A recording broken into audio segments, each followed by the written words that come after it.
আসসালামু আলাইকুম, welcome back to my channel. আশা করি প্রিয় আপু ও ভাইয়েরা যে যেখান থেকে কাছে এবং দূরে যে যেখান থেকে আমার ভিডিওটা শুরু করেছো তোমাদেরকে অনেক অনেক ধন্যবাদ। আর এখনও যারা শুরু করোনি অবশ্যই আমার ভিডিওটা একটা ছোট্ট লাইক দিয়ে আমার পাশে থাকো আর আমার ভিডিওটা দেখতে থাকো।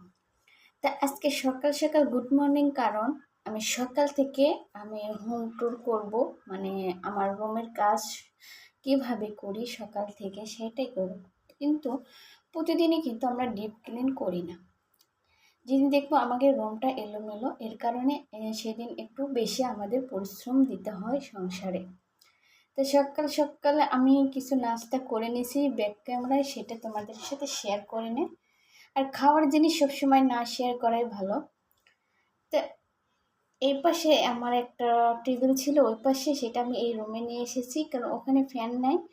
আর আমার ট্রাইপডটা দেখো ভেঙে গেছে, এরকমই এটাতে আমি ভিডিও করতে পারতেছি না, আমাকে ভিডিও হাতে করে নিতে হচ্ছে। এদিকে আমার ভিডিওটার একটু মানে একটা কেমন এলোমেলোর মধ্যে হয়ে গেছে।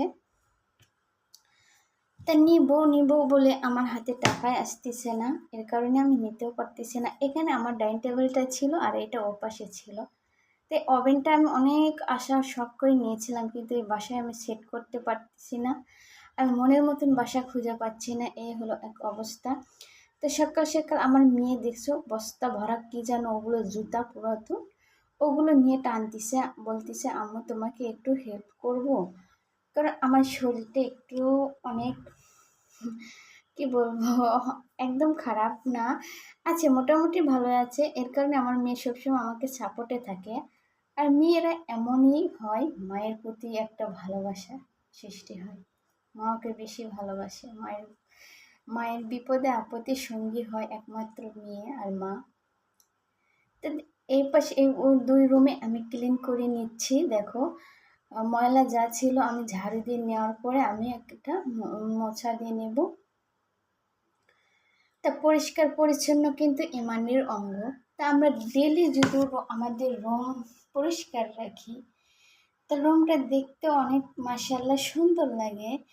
আর কি রুম সুন্দর লাগবে, আবার আপনাকে দেখবেন ওই রুমে না যে কোনো যে কাজ করো আর খাও বসো, দেখলে অনেক মনে হয় আনন্দ লাগে। আমার রুমটা ক্লিন আছে, সুন্দর আছে। তা বেশি কিছু বলবো না, তোমরা আমার ভিডিও দেখতে থাকো। আজকে আমরা কোথায় গিয়েছিলাম সেটাও পরে ভিডিও লাস্টে দেখতে পারবা, কারণ বিকেলে তো ঘুরতে যাই। আমরা সকালে এগুলো কাজকাম করে রান্না বান্না করে নিই। আজকে ভিডিও কি কি থাকতেছে আমার পাশে থাকো, সঙ্গে থাকো, পুরো ভিডিওটা দেখতে থাকো, একটু স্কিপ করো না প্রিয় বন্ধু ও আপুরা যারাই আমার ভিডিওটা স্টার্ট করেছো। তা এগুলো রুম ক্লিন করতে করতে আমার শরীর অনেক দুর্বল হয়ে গেছিলো। দুপুরে যে রান্না করব সেটা কি রান্না করব, মানে ঝটপট একটা যেন রান্না হয়। মানে শরীর যখন ক্লান্ত লাগে তখন রান্না করতেও না একটু মন চায় না। কিন্তু আমাদের জীবনে একটাই কি ঘটনা, নারী যারা সংসারে থাকে এগিয়ে 3 বেলা পাকরুমে যেতেই হয়। তা আমাকে এরকম বাধ্য হয়ে যেতে হয়েছিল রান্না করতে, কারণ আমার মেয়েটা আছে, মেয়েকে খেতে দিতে হবে, আমাকেও খেতে হবে। তারপর এই রুমটা ক্লিন করতেছি। আজকে আমি এই পাশে ডাইনিং টেবিল নিয়ে এসেছি। আমার রুমে কিন্তু তেমন কিছু জিনিস নাই, কারণ আমরা ঢাকা শহরে থাকি, প্রবাসের মতন আজ আছি কাল নাই। গ্রামে মাশাল্লাহ যাই হোক অনেক কিছু আছে, কিন্তু ঢাকা শহরে আজ এই বাসা পাল্টাতে হয়, কাল ওই বাসা পাল্টাতে হয়। তা চাকরির ক্ষেত্রে আমাদেরকে বাধ্য হয়ে ঢাকা শহরে থাকতে হয়।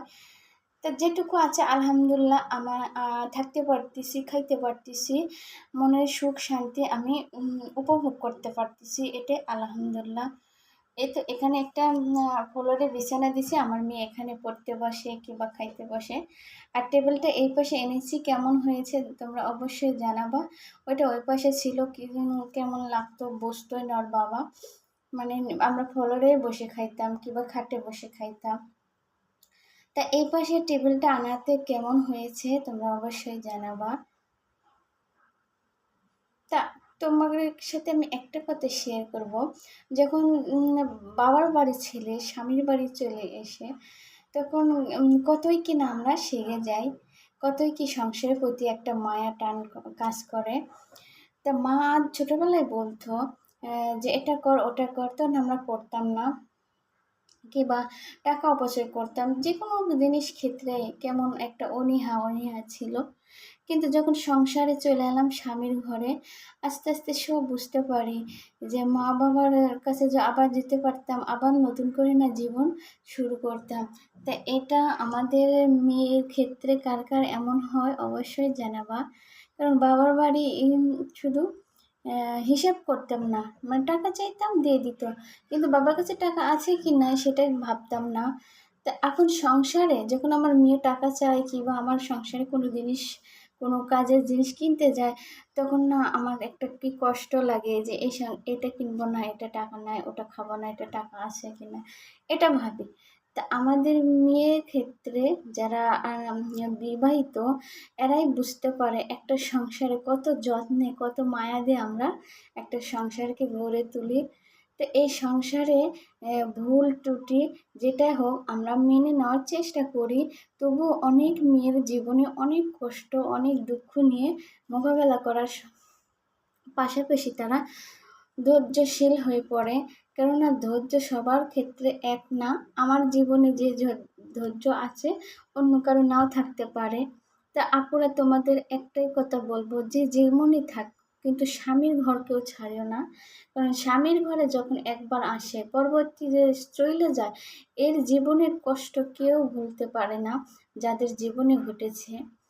তা আমাদের স্বামীর ঘরে যেটুকুই তোমরা পাও, যেটুকুই সুখ উপভোগ করতে পারো, এটা আল্লাহর কাছে লাখ লাখ শুকরিয়া আদায় করবা। দেখো ভবিষ্যতেও তোমার শান্তি, বর্তমানেও শান্তি। কারণ আমাদের বর্তমান আগে চলতে হয়, ভবিষ্যৎ পরে। এর ক্ষেত্রে আমাকে বর্তমানের সাথে ভালো মোকাবেলা করতে করতে আমরা ভবিষ্যতে কি করব, ভালো দিকে চলে যেতে পারবো, তাই না? তা আমার রান্না অলরেডি দুপুরে দেখো পাড়াপাড়ি করে নিলাম ডিম কারি। এটা আমার মা রান্না করে, আলু দিয়ে পেঁয়াজ দিয়ে সুন্দর করে ভাজে ভাজে ডিমটা এভাবে রান্না করে। বেশি ক্ষেত্রে রমজান মাসে যখন ছিঁড়ি রান্না থাকতো না, তখন ছিঁড়ির টাইমে মা ঝটপট এটা রান্না করতো। খেতে কিন্তু মন্দ না, ভালোই লাগতো। আমরা মশলা যেভাবে দিয়ে রান্না করি ওভাবে জিরে গুঁড়া রসুন গুঁড়ো দিয়ে বাটা দিয়ে রান্না করেছিলাম। তো মাসাল্লাহ অনেক ভালো হয়েছিল। তা রান্না শেষ হওয়ার ফাঁকে ফাঁকে আমার তেল চিপটে চলে এসেছে পাকরুমে, সেগুলো আমি ক্লিন করে নিচ্ছি। আর আমি চুলা কিন্তু একবার ডিম করে রেখেছি, এর কারণে পরিষ্কার করতেছি। তোমরা গরম চুলা কখনো পরিষ্কার করতে যেও না। যখন তোমরা লাইনটা অফ করবে তখন পরিষ্কার করো, কিন্তু পাতিল কিন্তু অনেক গরম, সাবধানে অনেকে ছেঁকা লেগে যেতে পারে। তাই তোমরা যেন এরকম অবস্থায় কেউ পরিষ্কার করো না। যখন রান্না একবারে কমপ্লিট হয়ে যাবে, রান্না নামানোর পর তোমরা চুলাটা পরিষ্কার করবা, দেখবা তেল চিকটে একবারে উঠে এসেছে। তারপর এটা আমাদের দুপুরের খাবার, আমার মেয়েকে দিয়েছি। তো ও হাসতেছে, আম্মু এত ডিম কেন, আমি সব খাবো। তো ছোট বাচ্চারা সব কিছু বলতে পারে কিন্তু বুঝতে পারে না। তারপরে আমার মেয়েকে খাওয়াই দিচ্ছি, ও না খাবে না, ওর হাতেই খাবে আমার প্লেটে। এরকম বায়না করে থেকে থেকে এমন একটা কাজ করে বসে, মানে ও কি বলবো, মানে ধৈর্যের বাইরে চলে যায় আমার। তো আজকে সারাদিনে আমি কিন্তু অনেক কাজ করেছিলাম, রুম ক্লিন করেছিলাম, তারপর রান্না করেছি। তারপরে যে একটু ঘুম দেবো, ঘুম আসার একটু আমার সময় নেয়। কারণ আমাকে তো ভিডিও এডিট করতে হবে, থাম্বনেল লাগাইতে হবে, তারপর যে তোমাদের কাছে আপলোড দিব, তোমরা তারপরে দেখতে পারবা। ওইদিকে আমার ভিডিও এডিট করতে, ভিডিওর পিছনে থাকতে আমার 2-3 ঘন্টা চলে যায়। কাজের ফাঁকে ফাঁকে কিন্তু আমাকে ভিডিও এডিট করতে হয়।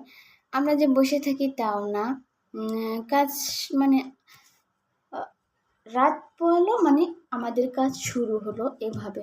তা ছেলেরা শুধু শুধু চাকরি করে, মেয়েরা কিচ্ছু করে না, এটা কিন্তু ভুল কথা বলে অনেকেই, যে বাসায় বসে থাকে, বাসায় কি করে, বাসায় মানে গ্রাম থেকে এসব কথা আসে। কিন্তু আমরা যে কি করি সারাদিন রুমে, শুধু যারা শহরে থাকে এরা বুঝতে পারবা। তারপরে বিকেলে দেখো আমার মেয়েকে মাঠে নিয়ে গেছিলাম ফুচকা খাইতে। তা এই মাঠটা কে কে চিনো? তো চিনে থাকলে অবশ্যই কমেন্টে জানিয়ে দিবা এটা কোন জায়গার মাঠ। তা আমরা যেখানে থাকি এখানের এয়ারপোর্ট কিন্তু অনেক কাছে। তা এয়ারপোর্টের সামনে যে স্টেশন আছে, স্টেশনের সামনের দিক দিয়ে আমরা থাকি। এই সামনের জায়গাটা এরকম দেখতে মাশাআল্লাহ অনেক সুন্দর, কিন্তু বেশি ক্ষেত্রে আর যেতে পারি না। ওই সাইড দিয়ে কাজ করতেছে, ওই সাইড দিয়ে অনেকে সুন্দর ছিল, সবাই বসতো, বাদাম খাইতো, ফুচকা খাইতো, খুব ভালো লাগতো বিকেল পড়লে। তারপরে আমার মেয়েকে নিয়ে ঘুরলে ও খুব খুশি হয়। তো মাঝে মধ্যে আমি নিয়ে যাই মেয়েকে খুশি করার জন্য, সব সময় আমি পারি না। তো এই দৃশ্যটা কার কার ভালো, এটা কিন্তু দেখো ওদের বিল্ডিং দেখতেছে, ওটা কিন্তু এয়ারপোর্ট। এটার পিছনে রাস্তার এপাশে এই জায়গাটা। তারপর আমার মেয়ে অনেক খুশি, ফুচকা দিয়ে যাবে, ফুচকা খাবো। তা ফুচকা লেকে বলে দিয়েছি নিম্ন 20 মিনিট বসেছিলাম ফুচকা বানাইতে, লেট, মানে অনেক ভিড় হয় এখানে। এটা মাঠ বলে, কলোনির মাঠ বলে। অনেকেই জানো না এটা কোন মাঠ। এটা আমাকে বটতলা এদিক দিয়ে সোজা পশ্চিম দিক দিয়ে যেতে হয়। তারপরে দেখো স্টেশনের কাজ করতেছে, এপাশ দিয়ে একটা ট্রেনও যাচ্ছে, কিন্তু আমি তুলতে পারিনি, অনেক রোদ। সবাই ভালো থাকবা, আমার জন্য দোয়া করবা, আমার ভিডিওকে অবশ্যই সাবস্ক্রাইব করে পাশে থাকো। আল্লাহ।